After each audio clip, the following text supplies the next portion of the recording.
LinkedIn presents.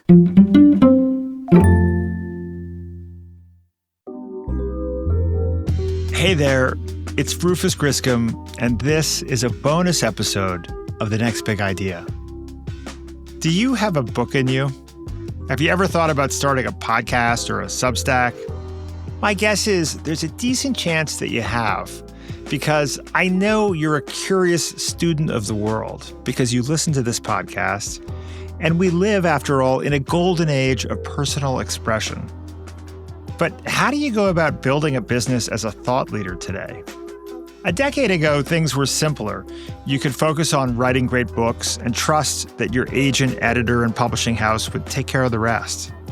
But if you want to succeed today, you have to not only find your authentic voice and distinctive message, but also figure out how to systematically build an audience. You have to study all the various platforms on offer and the strategies for using them effectively. This gave us an idea.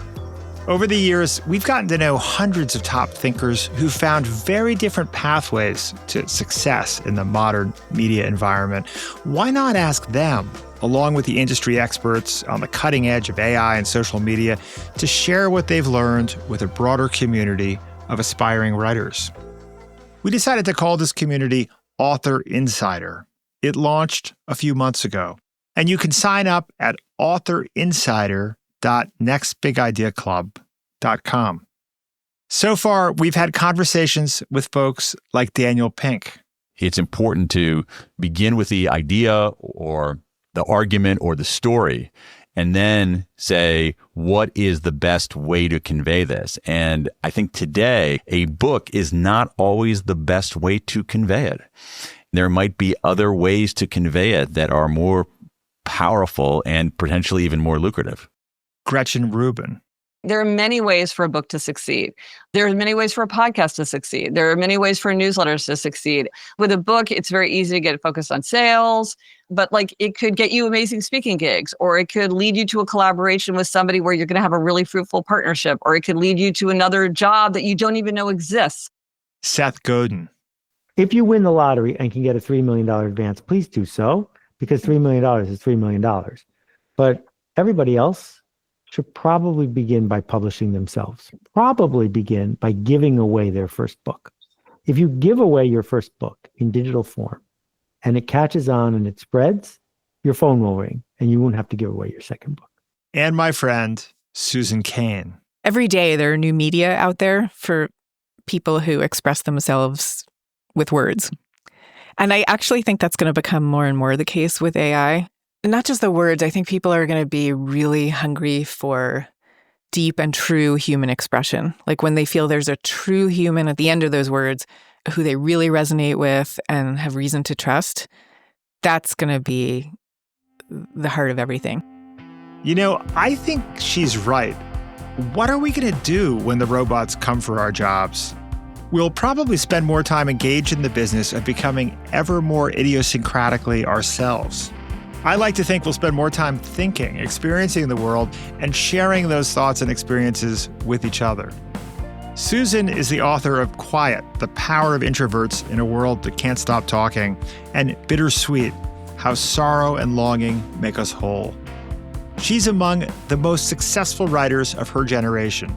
And yet, 20 years ago, she was crying in the office of the law firm in which she worked, both devastated and relieved after being told she was not going to make partner. I found Susan's story so inspiring that I wanted to share it here. And it kind of made me think about giving up everything to focus on the books that I suspect may be stuck inside me. Be careful. The conversation that follows might have that effect on you too.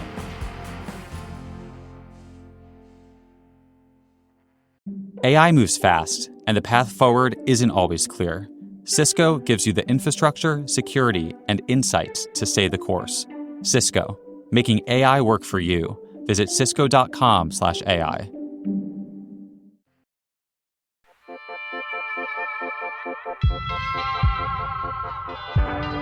Susan Cain, welcome to the Author Insider. Rufus Griscom, it's always so great to talk to you. Susan, you published Quiet. On January 24th, 2012, which is almost exactly 13 years ago. Can you believe it? It's like time. No, and I also can't believe you know the date. Like, even though I know you looked it up. Yes, like, wow, I did look it up. Yes, that really was a long time ago. It was a while ago. Your TED Talk was released a couple months later, I think in March 2012. The buzz around your book was not quiet. It was a huge, colossal success. Your TED Talk got 500,000 views, I think, on the first day. This must have been incredibly exciting at the time and probably surprising. But you had a whole journey to get to that moment that most people don't know as much about. You were an attorney with the typical dreams and ambitions, I think, of a young attorney. How did you make this decision to give all that up and become a writer? There was so much that happened before I ever started writing Quiet. And probably the first thing that happened is I knew from the time I was 4 years old that I wanted to be a writer. Back then, I thought that being a writer meant being a novelist. And so in college, I took classes in fiction writing and concluded, oh, I'm actually not really that good at this.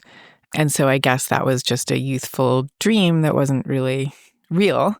And I also, I have a practical side and I wanted to be able to support myself. So I went to law school.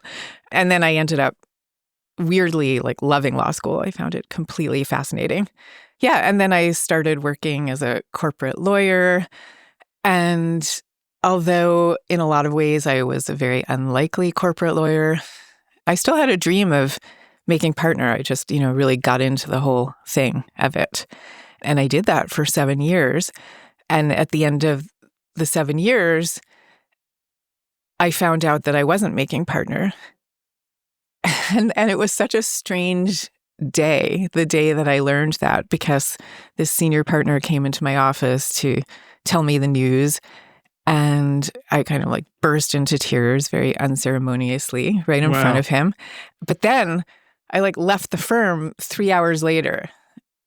I literally just packed my bags and left, which isn't really what you do. You usually take your time and figure out what you're going to do, or you're going to stick around and try to make partner the next year.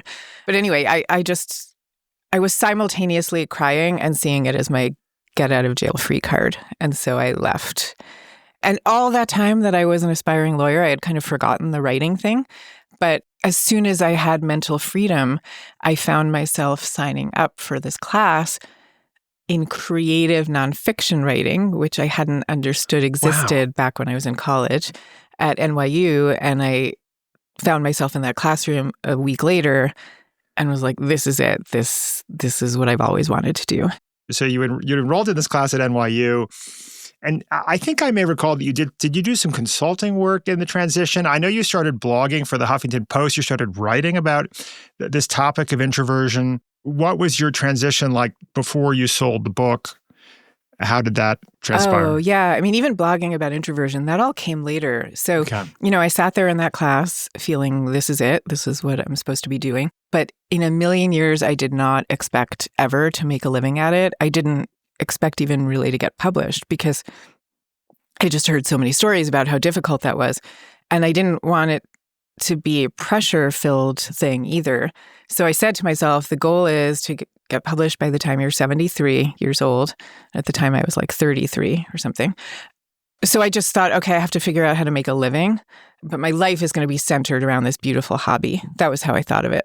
Which is effective in sort of managing down expectations. I mean, it sounds like you decided to manage down your expectations for yourself. I think, thank goodness I did that, because that meant that for all those first years that I started writing, I never associated writing with stress in any way. It was always the bonus. It was the pleasure. It was the thing I got to do because I was making it possible in other ways. So in my head, it was always the beautiful space that I went to get away from the everyday stresses of the world.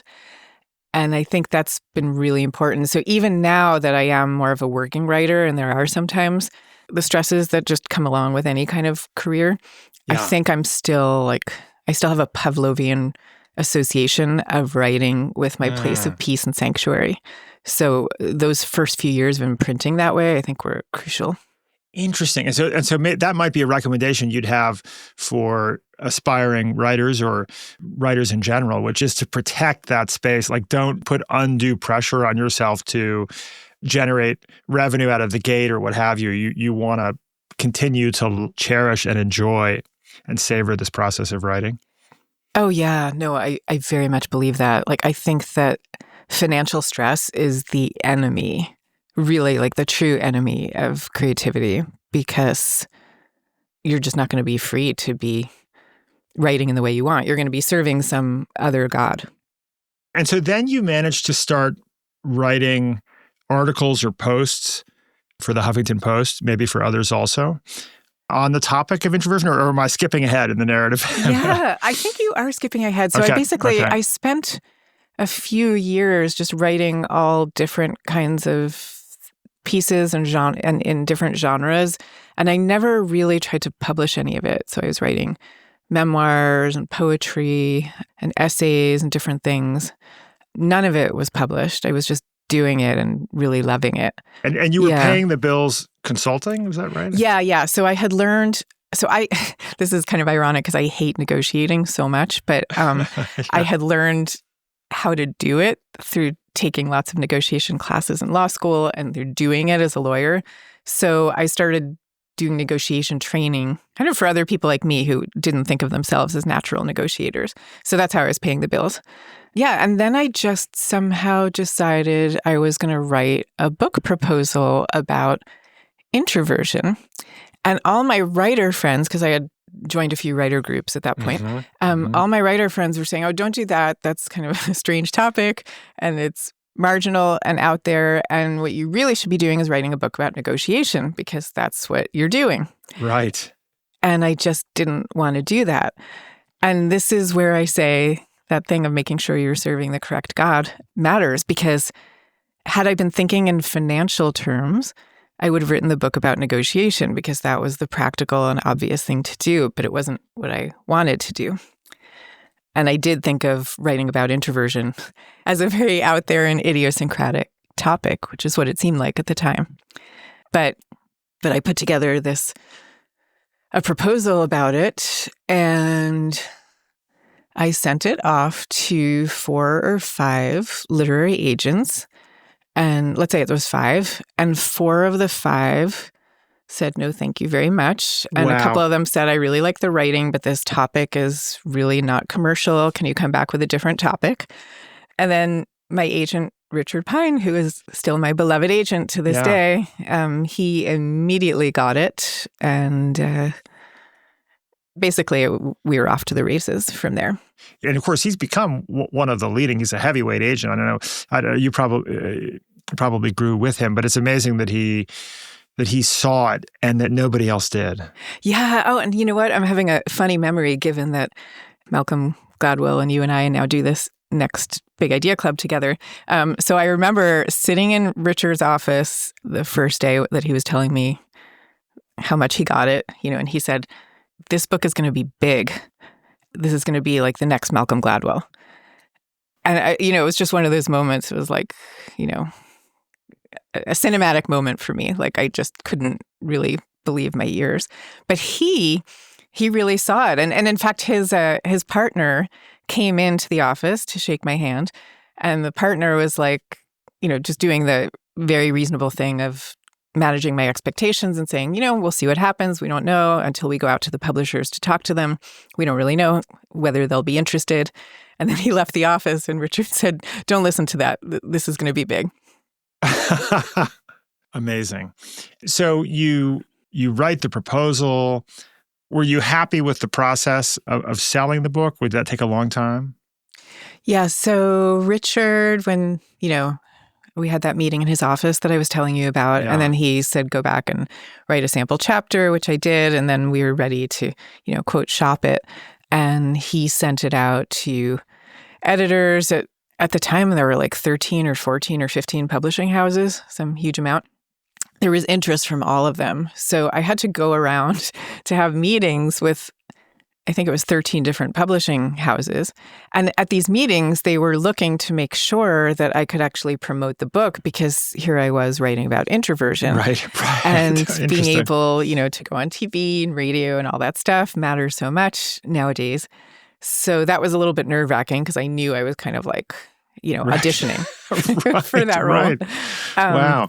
But it was also really fascinating and gratifying, because, it was like meeting after meeting, all these editors were saying, oh, I'm actually an introvert too, and this is telling my story, and this is articulating something I've always felt myself. And then it would always give rise to these conversations amongst the editors. So that was just really gratifying to see it touching a nerve already, even that early in the process. And so, then there was this huge, crazy bidding war, even though I had never published a word in my life. So it really was one of those dream come true types of moments. And so then presumably that's when you began blogging or posting articles, right? I actually think I worked on the book for a few years probably before I started blogging about it. Yeah. And then at some point I did start blogging. I think I was very inspired by Gretchen Rubin. She had her Happiness Project blog, and I was watching what she was doing, thinking, oh, I would love to be doing that. So I did start a blog maybe a year or two before publication date. And that was incredibly helpful, because by the time the pub date came around, there were already so many people who knew about the book and who were excited that it was going to be happening. This strikes me as, I've always been fascinated by the number of authors like Gabriel Garcia Marquez and Hemingway and any number of others who were back many decades ago, who were regular journalists. And there's something about the discipline of regular writing that's useful. But now in our modern age, you have the discipline of regular writing, feedback from readers, so you're hearing how people respond. And you're also in parallel building an audience that sort of feels invested in the topic, and that is later useful for when you're coming out with the book itself. You start, as a writer, really caring about them, because you start to really know them. You know what they care about, you know what they respond to. I just feel like I know my readers so intimately, because I've been in this two-way dialogue with them for so many years now. There's the question of what is the core product. We think of the book as the core product, but maybe the community is the core product. I would say it's both and, really equally, because I'm always quoting that quotation by Proust where he says that reading is the fruitful miracle of a communication in the midst of solitude. And so that's what I've always felt that books have been. Now it's more two-way than it used to be, but the fact that it's two-way is neither here nor there. I still think there's still something about some kind of magical communication that happens via the written word. So something else that you clearly did in this process of writing Quiet is you invested time to become, you spent a lot of time developing subject matter expertise. Quiet has a lot of science in it. When you think about that journey and how it's relevant to writers who want to write a book that is both excellent and makes a big impact, I imagine you would say that matters, that you really need to invest time in becoming an expert in this topic. Well, if we're talking about nonfiction types of books, then yeah, I would say absolutely. In my case, there was an extra need for it, I felt, because I was making such a counterintuitive argument that I knew would be greeted with great skepticism. So I really wanted my case for it to be ironclad. But then I will tell you, this is interesting for anyone who's listening who wants to write in this kind of creative nonfiction space. So I knew I was fascinated by all the research and the studies and all that stuff, but I figured that my sensibilities were a little bit nerdier than the average person's. So for the first draft, I left a lot of that stuff out because I thought it would make it too dense and boring for people. And my editor said, no, you've got to go back to the drawing board. Just start the whole thing again. It's too light, it's too thin, it's too fluffy. But I remember her words. She said, the kind of person who is spending whatever the cost is of your average hardcover nonfiction book and reading in that genre, that person is looking for a lot of substance. They're hungry for it. So it sounds like you had a great editor. I would imagine not every editor would necessarily counsel in that direction. But I think it was critical. It was also the case that you were making was a contrarian case at the time. And so the support and the seriousness mattered. But now, even if I were writing in a different genre that didn't require the same degree of hard research, I still like to go as deep. I still like to walk around with whatever the topic is for years and really let it gestate and really look at the world through that lens for the whole time that I'm writing it. You just end up with a much richer stew that way. And that's an interesting, because there are obviously different styles, right? There's some people, you have a Seth Godin who writes 40 books, right? Yeah. And then you have a Dan Pink who writes, I don't know how many he's written now, if it's 8 or 10 or 12. And then you're contemplating a third, right? So you really put a lot of intensity and a lot of focus into each of your books. Not to throw any shade on all those other wonderful writers I mentioned who do excellent work. But to me, it's a particularly relevant question in this age in which writers have so many different sources of revenue. One question in my mind is, what does the book do? You and I love books, and we love books for what they contribute to the world. But there's also the question of, for the business of trying to support a family as a writer, how often should you be pumping out a book, and what are all the ways? It's a big topic, but I think it's an interesting approach to say, you know what, I'm going to put out a book every 7 to 10 years and build a community around it. Yeah, and at the end of the day, you kind of have to go with whatever works for you naturally. You started mentioning Seth Godin. He's so brilliant, and his method of brilliance is just it's completely his own, and it's his way of doing things. So I really think the first step is just how do you naturally do things? And maybe that sounds like a pie in the sky answer to the question of how do I earn a living, but I really think it isn't, because I think the question of how to earn a living is incredibly important, but no one really ever wrote books for that reason. You're probably going to be earning the living in some other way, except for very, very, 0.00005% of writers are earning their livings just from their books. It's just incredibly unusual.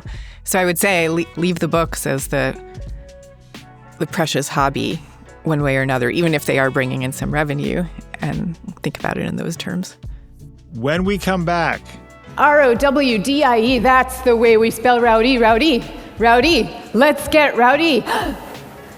how a TED Talk changed everything for Susan Cain, and what happened next.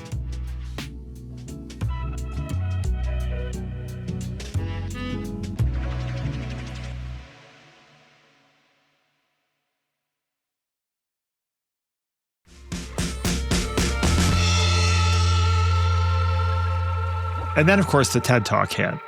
A third to a half of the population are introverts. A third to a half. So that's 1 out of every 2 or 3 people you know.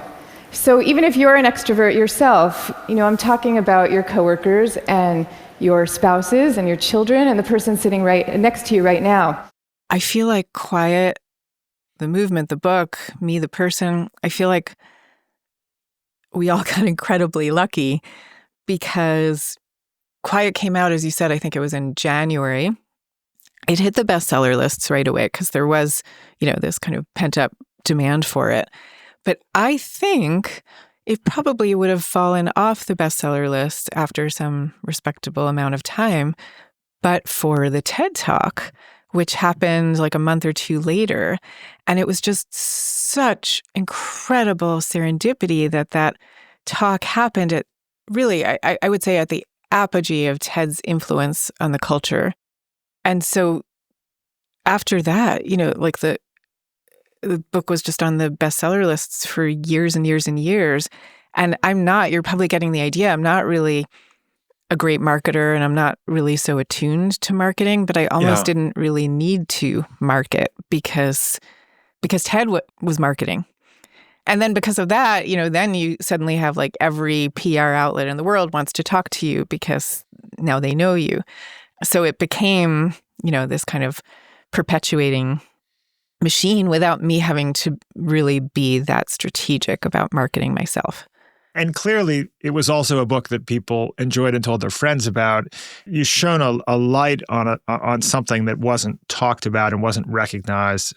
There's something about trusting your gut and also like looking for signals through conversation and through your blogging and other ways that you've found a subject that matters.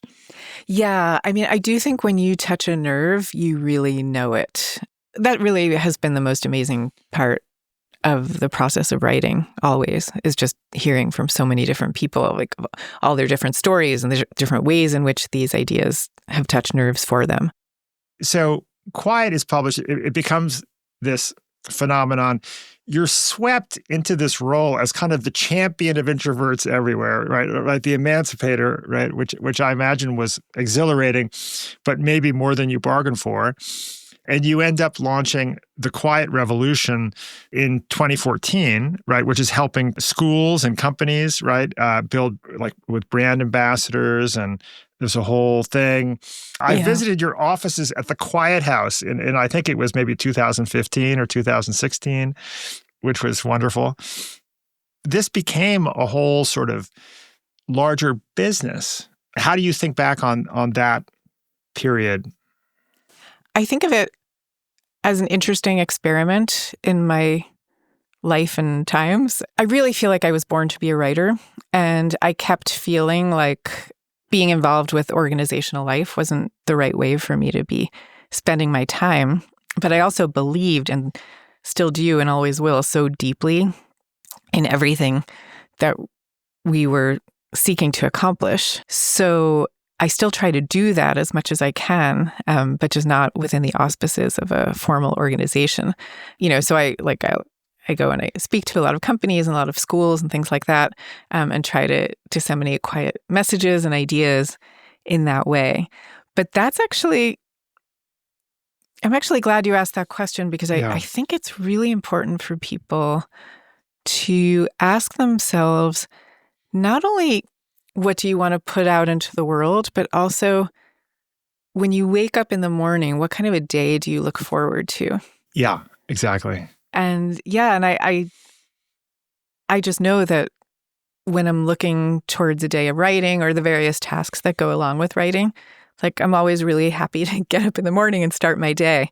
And I was having too many days during my period of organizational life where I was dreading the day to come. And of course, you're always going to have some days like that, because nothing is a rose garden all the time. But if you're having too many days in a row, that's a real sign.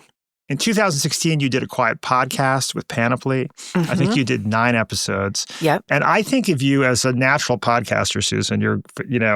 Was there a reason that you didn't continue that, or did you just have too many balls in the air? Yeah, I would say at the time it was really just a matter of that I had too many balls in the air. It was just too much. But I don't know. I also think I'm kind of a natural podcaster. And so I actually did a series with Audible called A Quiet Life in 7 Steps. And I did that last year. And I really loved it. And I felt like I was good at it. But there too, I ended up feeling like I still like to mostly be getting up in the morning and writing.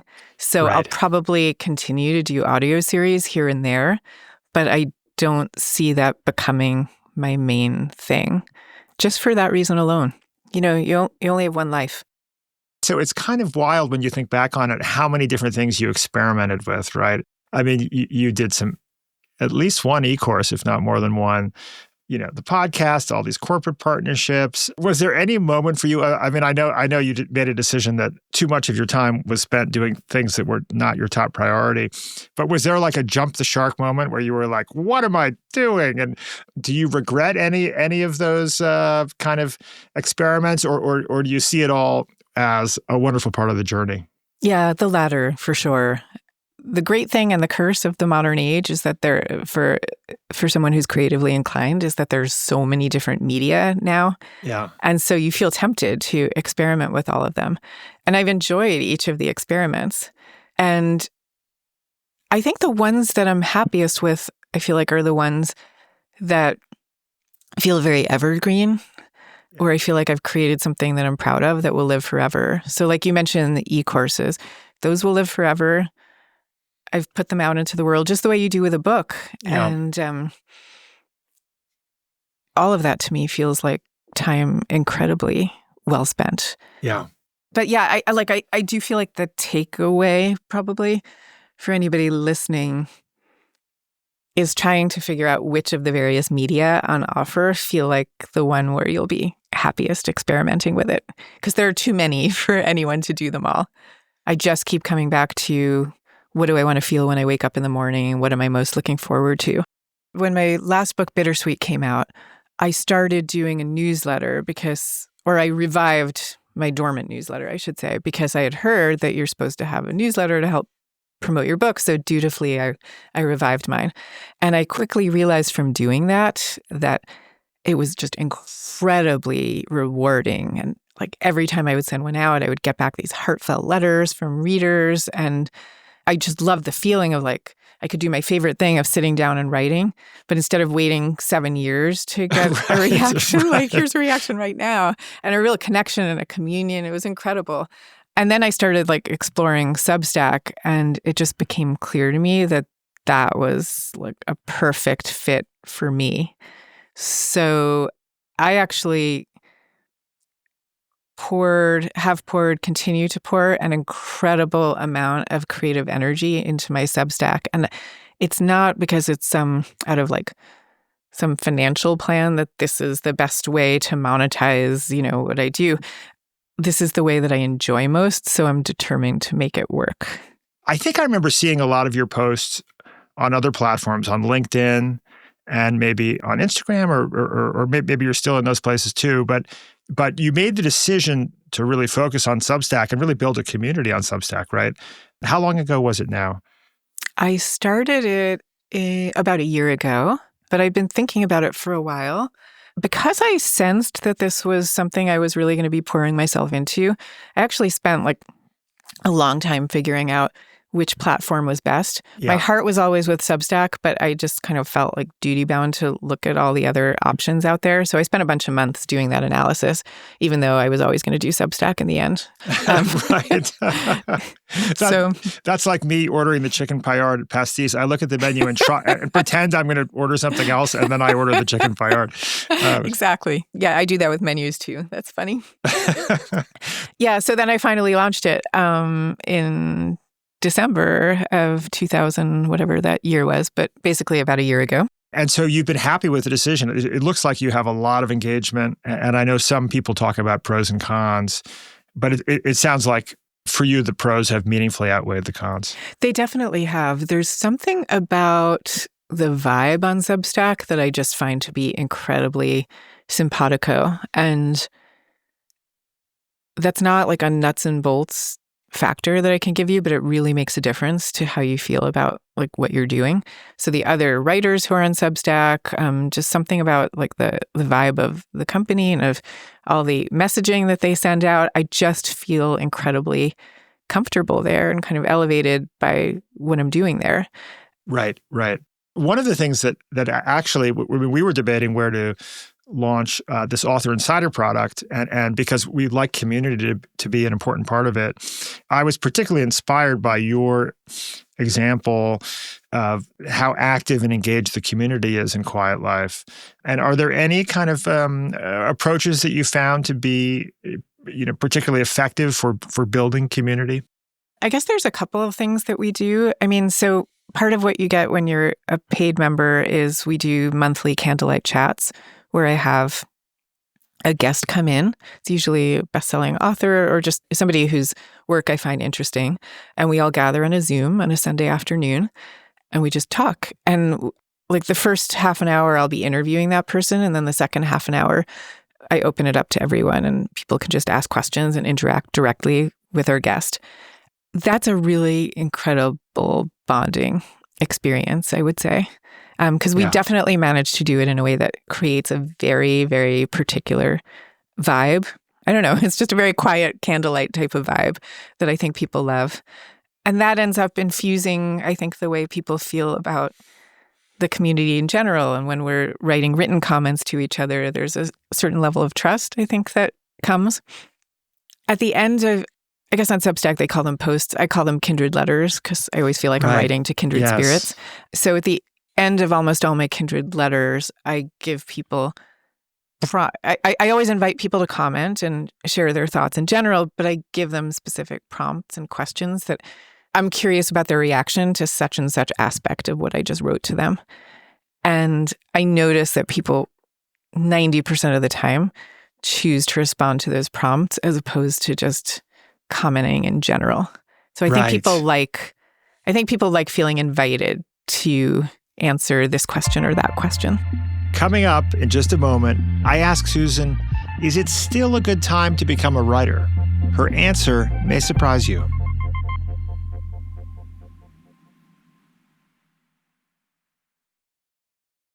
The future with AI is moving fast, but progress takes more than speed. It takes direction. Cisco gives you the infrastructure, security, and insights to implement AI with purpose, from data centers to workplaces. We don't just help you keep up, we help you lead. Cisco, making AI work for you. Visit cisco.com/AI. That's cisco.com/AI.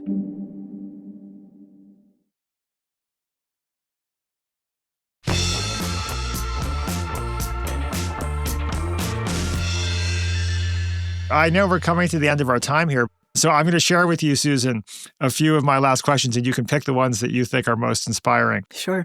I'm so excited that you've shared with your Quiet Life community that you're working on this new book proposal. It sounds like you just sent to Richard, but you've invited the community to give you feedback. So it's neat to see you again engaging with the community. This time, I think even earlier in your process of working on a new book.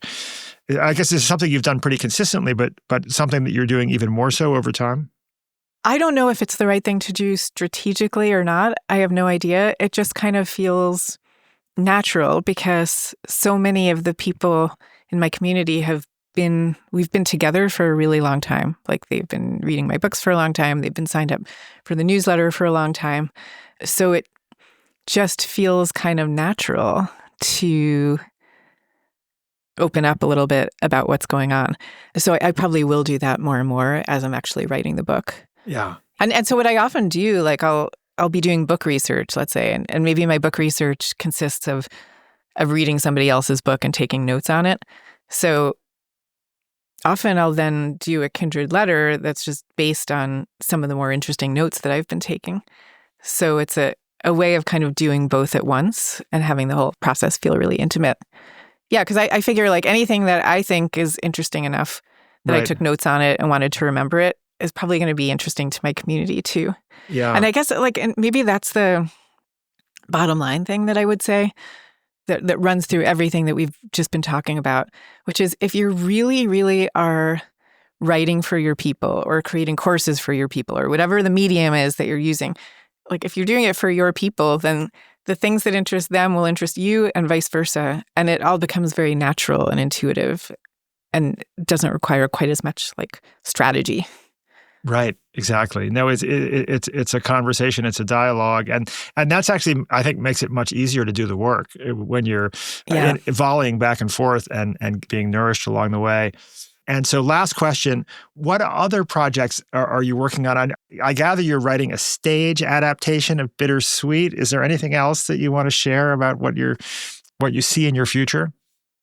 Gosh, I don't know. I would say for now, I'm really invested in the Substack, as we've been saying. Yeah. And I'll probably be really invested in this next book once it really gets going. And I think that's more than enough, because I also like to just live my life and pick up my kids from school and play tennis and cook dinner. So that's plenty. One last one I can't resist asking. Yeah. Do you think it's still a good time to become a writer? I definitely think so. It's never been a good time to become a writer as a means of supporting yourself. But I think it's always been the greatest thing in the world. Just the finance side of it, I think, is a little bit unpredictable, I would say. And that's why, going back to where we started, that's why when I started out as a writer, I always did it with a financial backup plan. I really believe that's the way to go. Right. And then hopefully you'll be surprised to the upside. Yeah. Because there's so many new and creative ways that you can generate multiple income streams, maybe none of which will be sufficient, but maybe collectively they'll do the job. That is an amazing thing. There's just every day there are new media out there for people who express themselves with words. Yes. And I actually think that's going to become more and more the case with AI. Not just the words. I think people are going to be really hungry for deep and true human expression. Like when they feel there's a true human at the end of those words who they really resonate with and have reason to trust, that's going to be the heart of everything. It always has been. I just think AI is going to amplify that. So in all those ways, there's never been a better time to be a writer or creator who's coming from a place that is true. Thank you, Susan, for being with us. Really wonderful. Thank you so much, Rufus, for having me.